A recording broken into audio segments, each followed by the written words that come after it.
Change. It's a word we hear constantly in business circles, often paired with optimism, innovation, and opportunity. But what happens when change stops feeling exciting and starts feeling exhausting? When every new initiative feels like just another wave you are expected to surf without any rest? Listeners, welcome to this episode of BizBlend Podcast. I'm your host, Sana, and my guest today, Jeff Wetherhold, calls this change fatigue. But he also warns that it's not just about being tired, it is about something deeper: conversational failure. Because when we stop truly listening to each other, when leaders stop engaging in real dialogue, and when teams stop feeling heard, change doesn't just stall, it fractures trust. And Jeff's work, listeners, sits at the intersection of behavioral science, change management, and human connection. He has helped mission driven organizations from healthcare to public service industries navigate change without losing their humanity in the process. And today, in this discussion, we are going beyond the buzzwords to talk about why change fatigue happens, what conversational failure really looks like, and how to rebuild momentum in a way that sticks. So with that, Jeff, welcome to the show, and I'm really really pumped up for this conversation. Thank you so much, Sana. I'm grateful for the conversation. Really looking forward to this. Absolutely, absolutely. Okay, so Jeff, let's try to understand first the connection between change fatigue and then the failure of conversation. So, Mm. you say this change fatigue is not just like being tired; it is about the failure of dialogue or conversation. So, if you can shine some light on that for our listeners. Yeah, I'm happy to do that. So, in my work, I work with leaders and managers who are looking to create change in their organizations, among their clients, perhaps in their communities. Okay. And most of them are burnt out. They are fatigued. They are tired of having the same conversations over and over to diminishing results. And I believe they need and deserve a different approach. I've spent Mm. my career learning how to lead effective change. And in any situation where we work with other people, we will at some point find ourselves wanting them to change. It could be our peers, staff who work for us, our boss Mm-hmm. who we work for, clients, communities that we're part of. But often we're going to have little, if any, control over whether and how they do change. We're going to need them to choose to change if we want to achieve our goals. So I'm trained in the fields of change management and continuous improvement, and I know from firsthand experience that we waste immense amounts of time and resources on failed change efforts. There's a lot of data to back that up. Many of us have been taught that the right information and the right plan will help others decide to change, and we have been badly misled. Mm-hmm. Traditional approaches to change management that look like that generate lasting results about 12% of the time. 12%. It's an 88% rate of failure. Yeah. We have more than enough data to understand where they fall short. We teach people how to think about change, but we never teach them how to speak to it. Creating change means learning how to speak to Mhm. others who have different perspectives on it. And this is not something that most people get good at by accident. Many of us struggle. I struggled when I first learned this. It takes skill and practice to have productive conversations about change that balance our desire to see it with our respect for others' decisions where they have that agency and with our own well-being. And I teach and coach teams on how to get there. Super. That's very, very interesting, Jeff.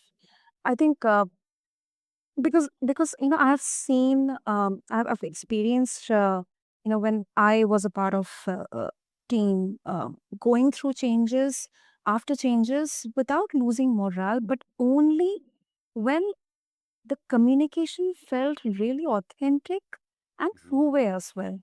So, Jeff, one question comes to my mind. So, if it is less about exhaustion and it's more about disconnection, Does that mean leaders are unintentionally creating the very resistance they're trying to solve?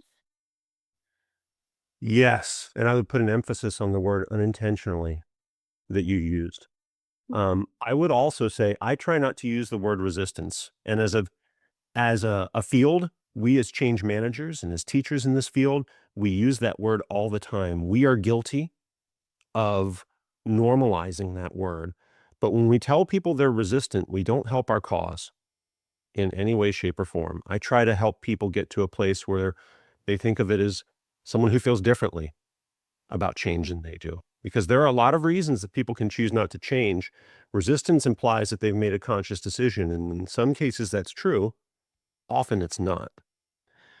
And I would, again, put emphasis on that word unintentionally that you used, because as change management practitioners, we have consistently sent the message to leaders and managers that if you just get the plan right, everything else will fall into place.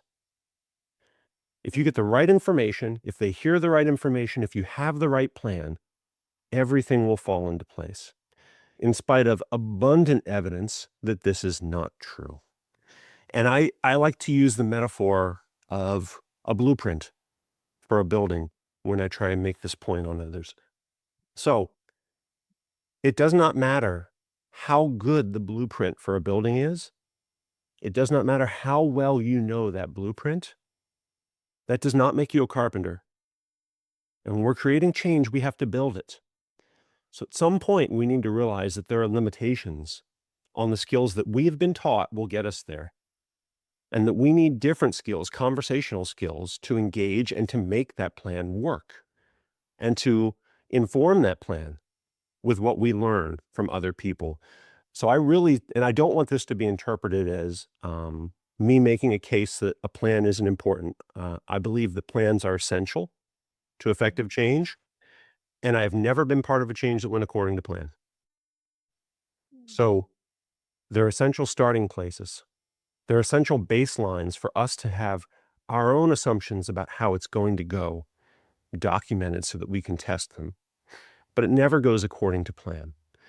We've been taught that half the work is an entire solution, when in reality, we need a very different skill set for managing change in one-on-one conversations and building those up to a place where we can create change in teams and organizations. Yeah. I 100% agree on that. 100% agree. As we are talking about rolling out a change, so when leaders do that, um, and correct me if I'm wrong, Jeff, they often focus on getting buy-in, but Mm. you have argued that this can backfire. So why is it?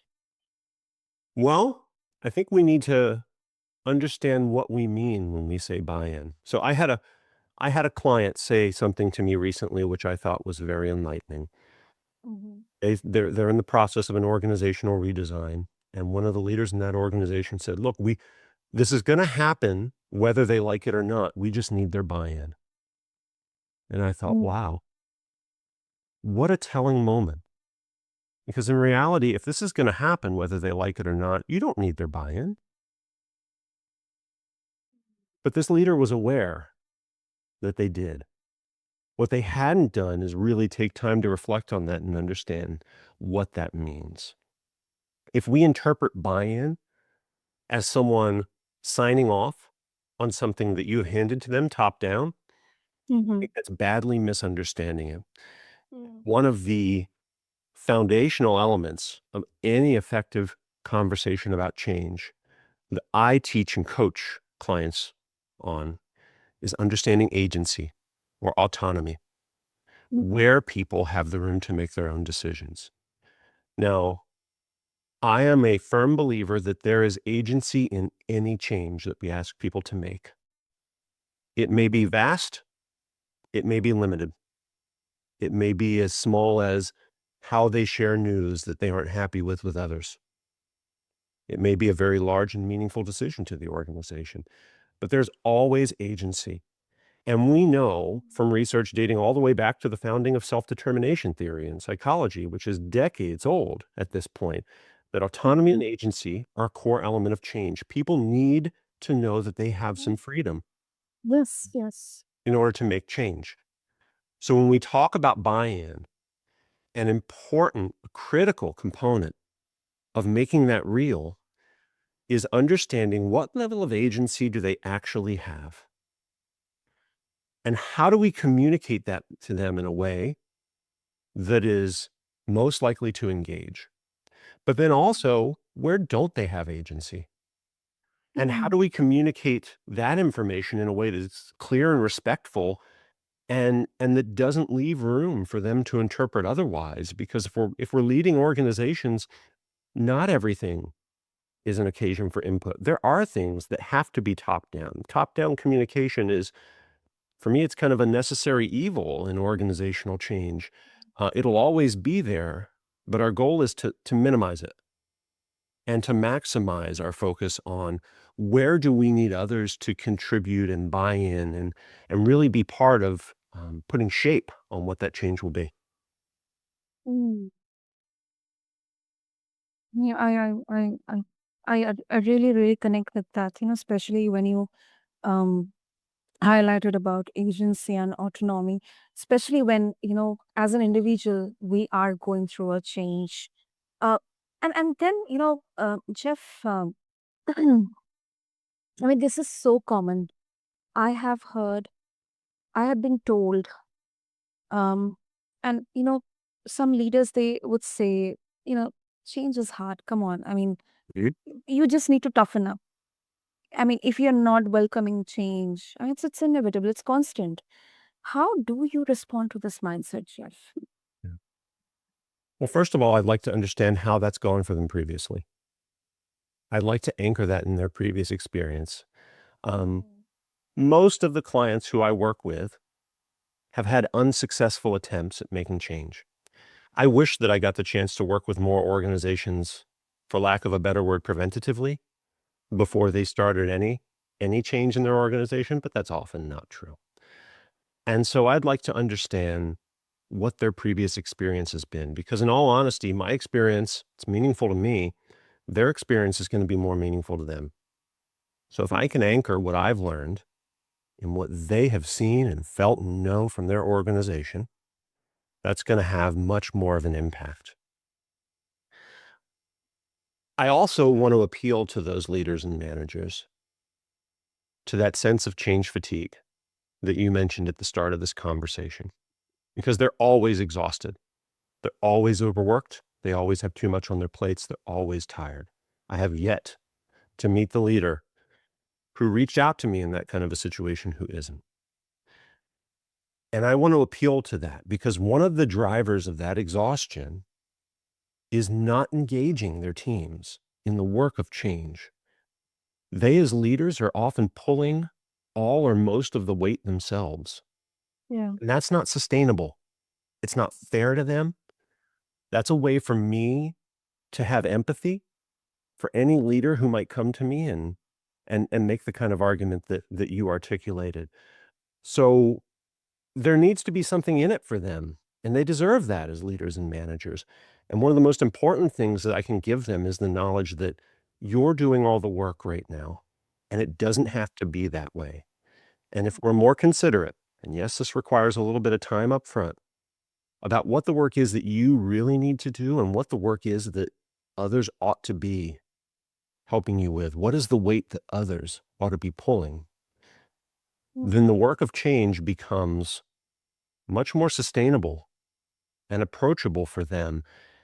And as a practitioner, then I've created the space for them to start to build some new habits around how they engage with their staff and their peers. Mhm.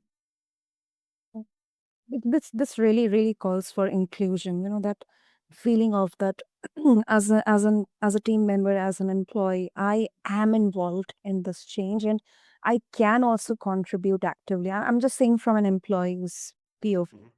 And definitely as a leader, it's more than just uh, going alone or individually through that experience, that tension, that anxiety.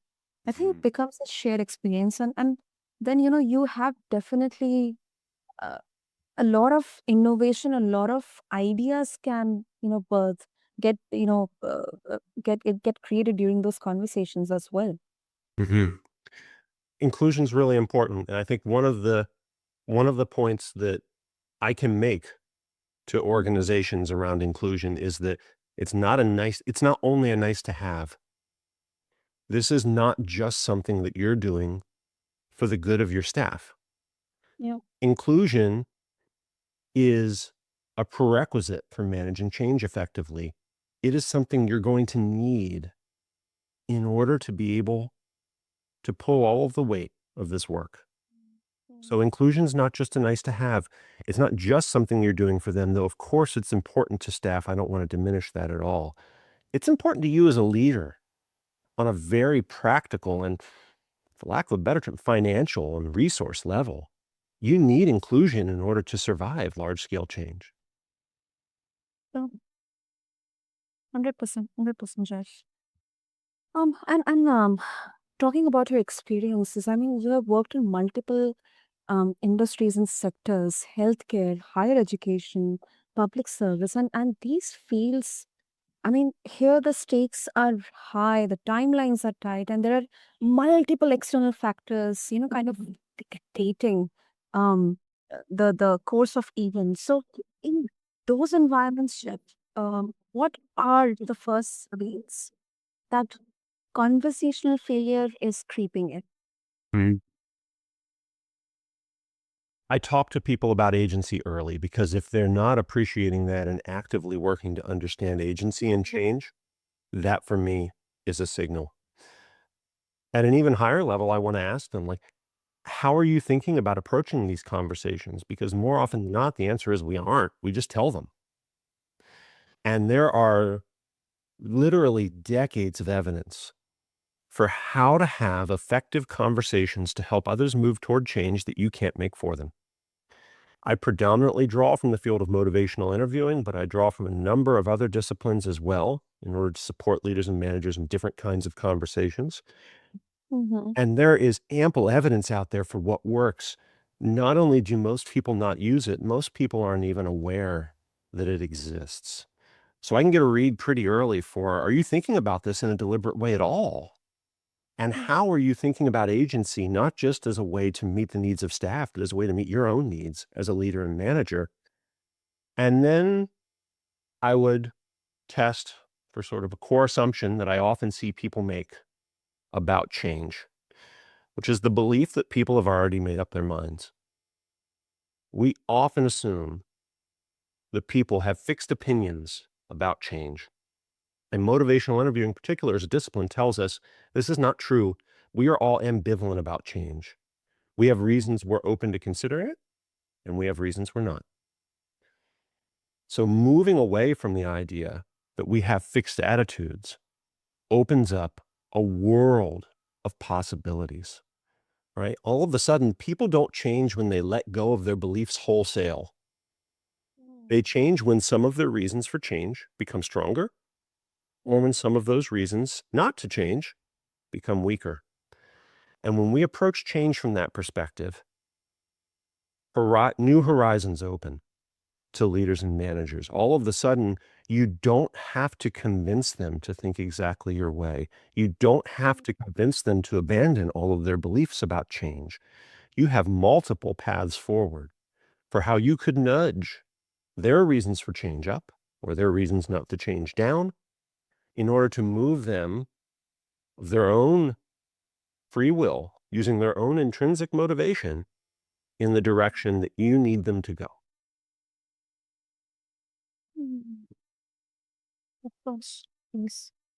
And uh, I mean, yeah, I mean, it depends on industry to industry, company to company, culture to culture. But Jeff, is there any fastest way to course correct before it becomes like a norm, like a culture? Are there any non-negotiables? I think that the first step is a really basic one, but it's a really important one that many organizations lack, which is to recognize that this work matters.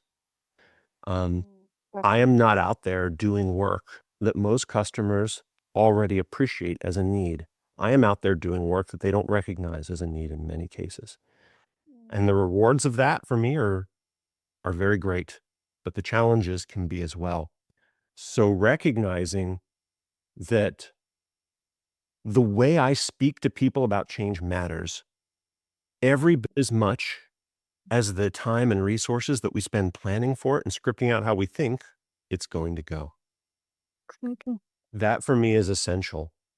And then an understanding that there is agency in all change and there is intrinsic motivation that staff have for change in any situation. That intrinsic motivation exists. And one of the things we know about that is that you can either work with it or against it. When you work with it, you're able to have others help pull the load. When you work against it, you create even more work for yourself. And there's great evidence out there that when people are intrinsically motivated, when they have their own reasons to change, Mhm. and we try to extrinsically motivate them, we make it less likely that they will change over time and less likely that that'll be sustained. What happens is they don't feel their reasons are acknowledged. We've taken a renewable resource in the form of intrinsic motivation and replaced it with one that leaders and managers have to supply on a regular basis. Correct. And Yeah. that is a path to failure and exhaustion and change fatigue. So recognizing they have motivation to change is essential, because at that point, the question becomes, how do we learn about it and how do we work with it? And that for me is the real and messy and productive work of translating a partial approach to change management that fails most organizations into a complete approach that can help them learn from one another, spread the work of change across teams, and actually create meaningful and lasting change in their organizations. Yeah. That is really, really insightful, Jeff. Really insightful. Oh, great.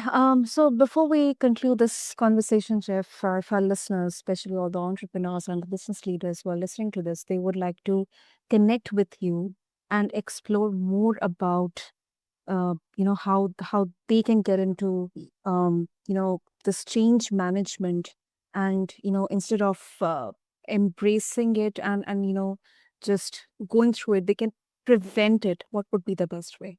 Yeah. Well, you're welcome to find me on LinkedIn. I'm active there and happy to take contact. I'm Jeff Wetherhold. You can go to jeffwetherhold.com or miforhealth.com, which is a consultancy that I run that's focused on healthcare and community health organizations. You can email me directly at jeff@miforhealth.com. And whether or not you're interested in, engaging with me on sort of the level of business, I welcome conversations because I see leaders and managers suffer with this work on a daily basis, and I see their teams suffer with them. It means a lot to me to be able to help organizations alleviate that suffering. And even if a quick call is what it would take to help you maybe take the edge off a little bit of that as a leader or a manager, I welcome that and I'm open to it. Super. That is really considerate, Jeff. And I'll make sure to have all the links in the show notes for our listeners for easy reference. And um, I couldn't thank you enough, because this discussion is so much needed right now, specifically with what kind of different factors we are seeing: rapid changes, technology, economy, socio-political, and all the factors which are kind of impacting us individually at an organization or enterprise level.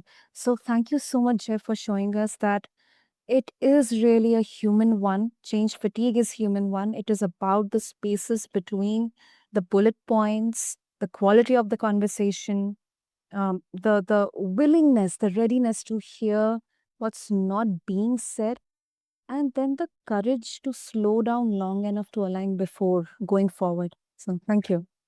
The courage to slow down is a really great way to sum this up. Thank you for sharing that with me, and thank you for this conversation. Thank you. Thank you so much, Jeff. And to all the listeners out there, if you are leading change right now, or if you are on the receiving end of it, maybe the question to ask isn't how do we push harder, but how do we listen better? That might be the conversation that turns fatigue into momentum. So, thank you to everyone for tuning into this episode. Until then, this is your host, Sana, signing off from BizBlend. Thank you.